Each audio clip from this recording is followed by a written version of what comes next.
Dobo is left with a small force of professional soldiers and is forced to recruit peasants who had fled into his fortress walls for security.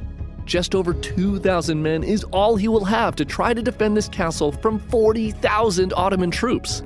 No matter, he now will only count on help from God. Dobo instructs those willing to fight that they will not surrender and instead defend Ager or die trying. Messengers from the Ottoman camp bring Dobo terms for a peaceful surrender. In response, the captain hangs a black coffin between two spears on the ramparts of the fort. The message is loud and clear, and the Ottoman siege of Ager begins on September 17th. Cannons rip into the fortress walls, and the Turks advance on the castle for 12 straight days.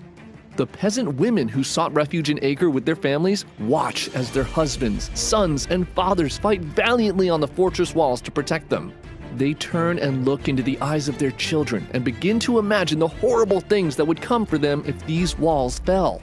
This nightmare cannot become a reality, and so the women, both young and old, decide to join the fight.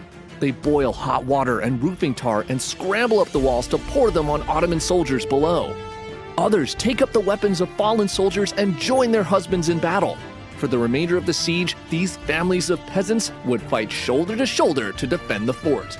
But as hard as the defenders try, the Turks are relentless and manage to take one of Ager's towers on September 29th. As the Ottoman soldiers pour into the breach, Dobo orders his men to point their cannons at the lost turret and collapse it onto the invaders. Though morale had remained high throughout the defense, this breach downed the spirits of some of the defenders, and a small group began to make plans to betray their captain. Dobo finds out about their scheme and has the man who led this mutiny hanged in the castle market and cuts the ears off of his supporters as punishment.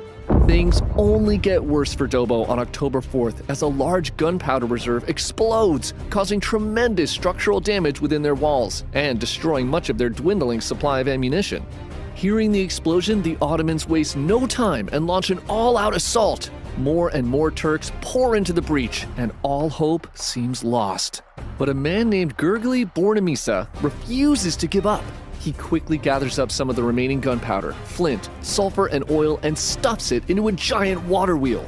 He lights the wheel and sends it hurtling directly towards the Turks as they approach the walls. The gunpowder ignites, and as the wheel barrels towards the attackers, it begins shooting off projectiles as it spins faster and faster, which douses the Ottoman army in flaming oil.